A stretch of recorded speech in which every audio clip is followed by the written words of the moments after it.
In this video, we continue our exploration of quadratic functions and parabolas. We're going to look at an application where we're finding a maximum or minimum, and we do that by finding the vertex. We're also going to look at finding the range of a quadratic function.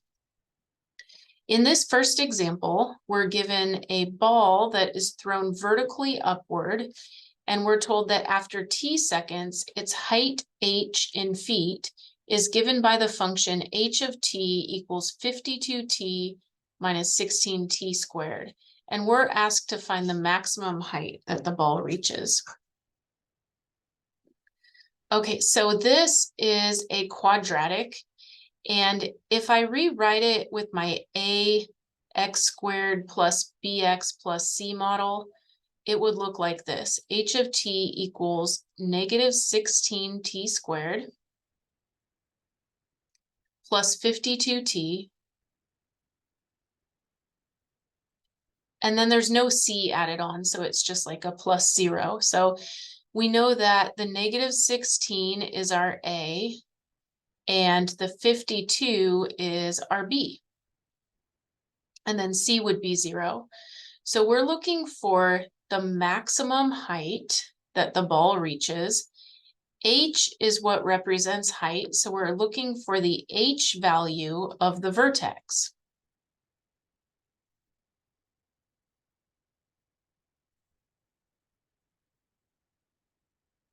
The way that I know it will be a maximum and not a minimum is a is negative. Our leading coefficient is negative.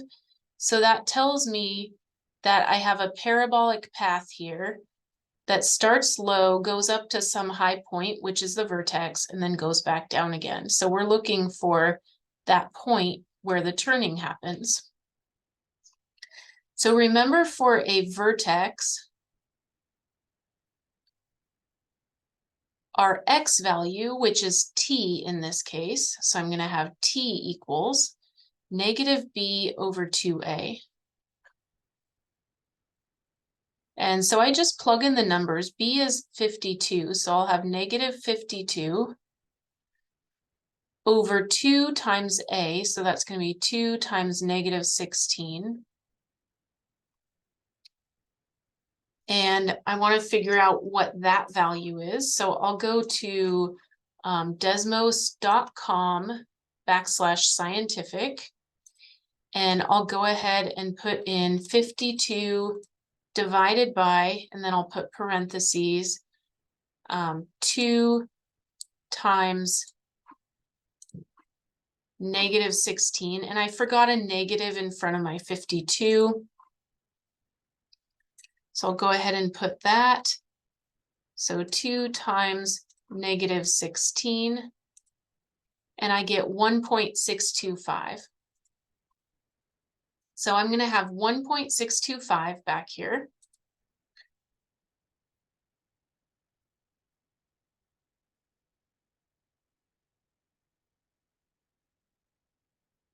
And notice that t is in seconds.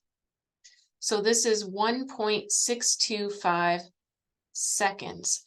So if the problem said, when is the ball at its highest point, that would be your answer, at 1.625 seconds.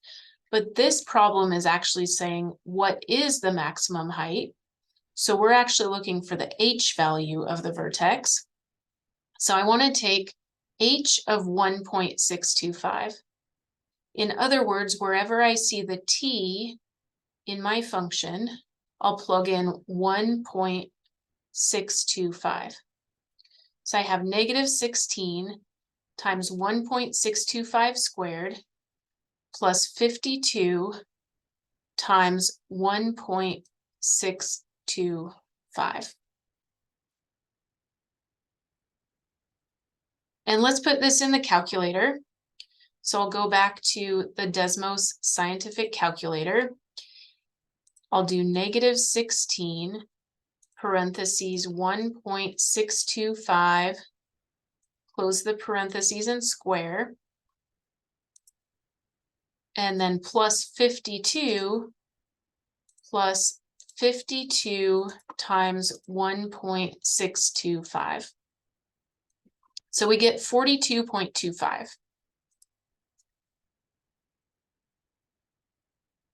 All right, so my maximum height is 42.25. Look for your units up here. H is in feet.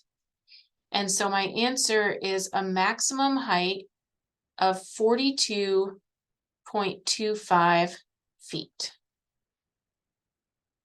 So that's going to be my maximum height. And that happens at the time of 1.625 seconds. Okay, so make sure you know this formula for the vertex, be able to find the x value, and then plug that x value into your function to find the y value. We'll do a similar thing when we're looking for the range of a quadratic function. So in this next example, we want the range of f of x equals 2x squared plus 20x plus 46. Now, when we talk about the range, remember that we're talking about all of the y values. So we're talking about the outputs of the function that are possible. Now this is a parabola because it's in that form ax squared plus bx plus c. So I know that it is a parabola. And I can see that my leading coefficient is 2. And so I have a positive leading coefficient.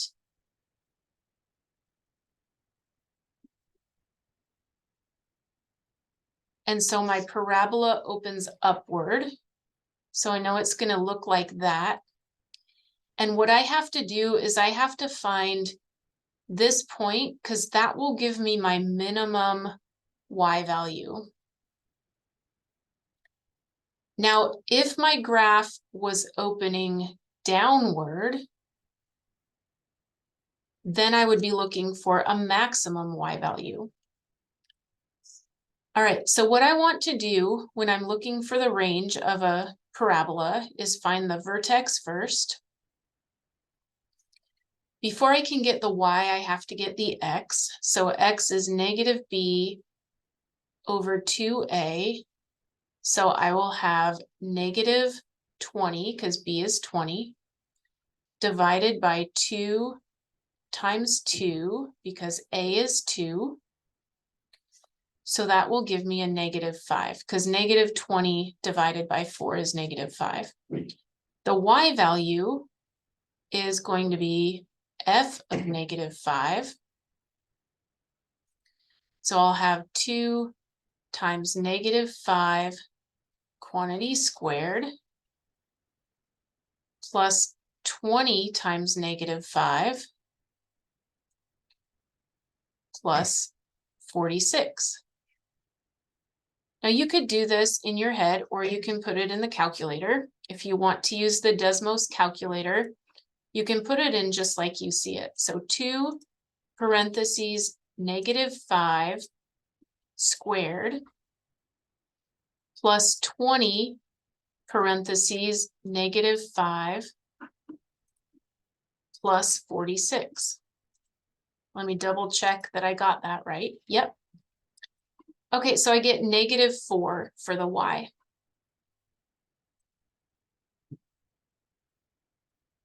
So that is equal to negative 4. So that is the minimum is at the point negative 5, negative 4. And because I'm only looking for the range, I only care about the y value at that minimum. And so this negative 4, that's the smallest possible y value.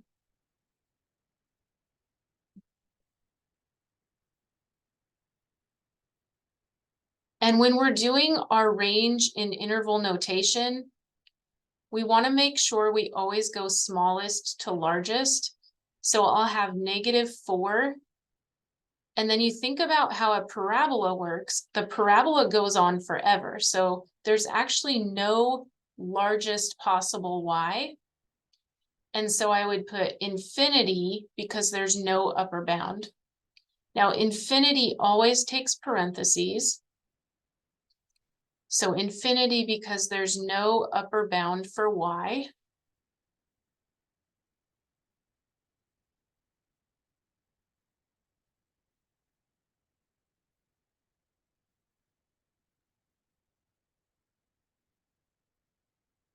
And -4 because that's the smallest possible y.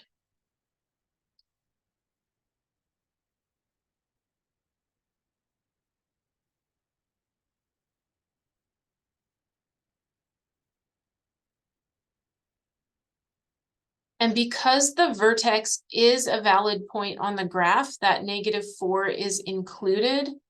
And so it's going to take a bracket.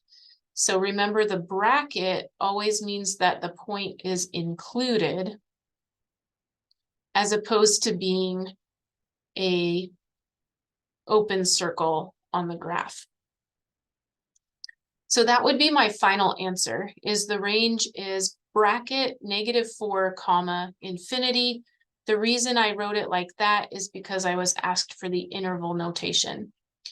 Now, if you want to double check, graph this in Desmos, go to desmos.com/calculator, type in your function, y equals 2x squared plus 20x plus 46, and you can look at the graph. So there's that point, -5, -4. You can see the graph goes up forever. So when you talk about the range, it's going to be that smallest y value of -4 all the way up to infinity, which is what we got here, -4 with a bracket to infinity.